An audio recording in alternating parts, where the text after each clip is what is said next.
This is a pretty simple gig. You put a poster in a window, you take a picture, you give me the picture. 4 shots a day and put the posters up. Yeah, I get back to Kilkenny every night. That's not possible. We'll have to sleep in this show. Yeah, so Posterwise is a comedy drama about Broke Gal Clancy, who is a brand merchandiser, and he inadvertently agrees to mind his nephew while his sister goes off on a week-long festival. Yeah, and he gets stuck with his nephew Carl, who's 10 years old, and he's a smart-ass little kid who is probably a bit more clued into what's going on than Al, and they steal their grandmother's camper van and go around Ireland putting up the posters so Al can keep his job and his life. It's like Uncle Buck meets Little Miss Sunshine, but starring Pinky and the Brain.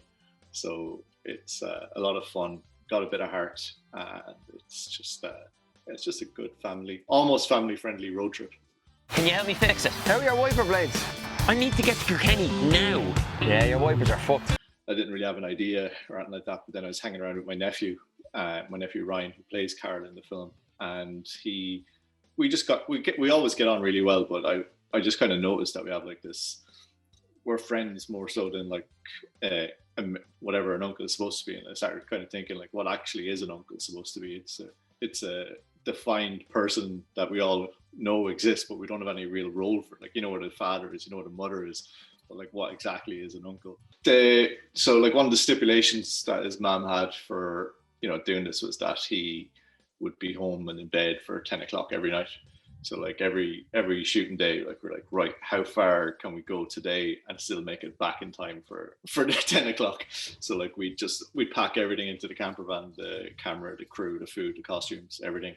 And then we would just drive off, and like wherever we see somewhere that was pretty cool, we'd stop and get out and shoot a scene. The poster it's the MacGuffin in a way, but it's not a real narrative thing. So it's like, if I could get a brand on that poster, I could just finance the film, because what I needed wasn't a huge amount. And if I was going to put a load of celebrities in this film, I figured this would be, you know, a smart way of getting some money in. And I reached out to Bobby and just told him my plan. We met up and had a meeting, and I was telling them everything again. And he was like, it sounds a lot easier if I just give you the money.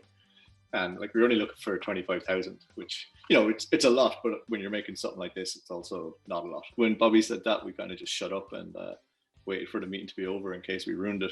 And then we went and tried to decompress, and actually Joe Rooney just happened to be sitting beside me in the coffee shop that we went to. It was like, Joe, I'm making a film, will you be in it?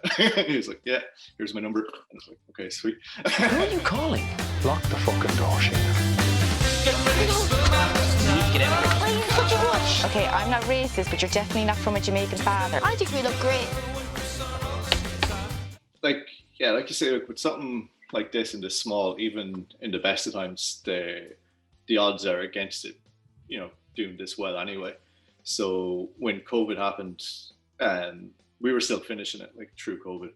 They were very adamant about having a cinema strand or a theatrical release, and we'd kind of given up on that from basically this time last year. We were like, that'll never happen.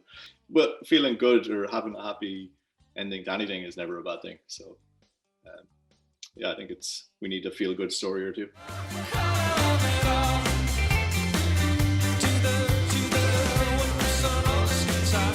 has been a good day.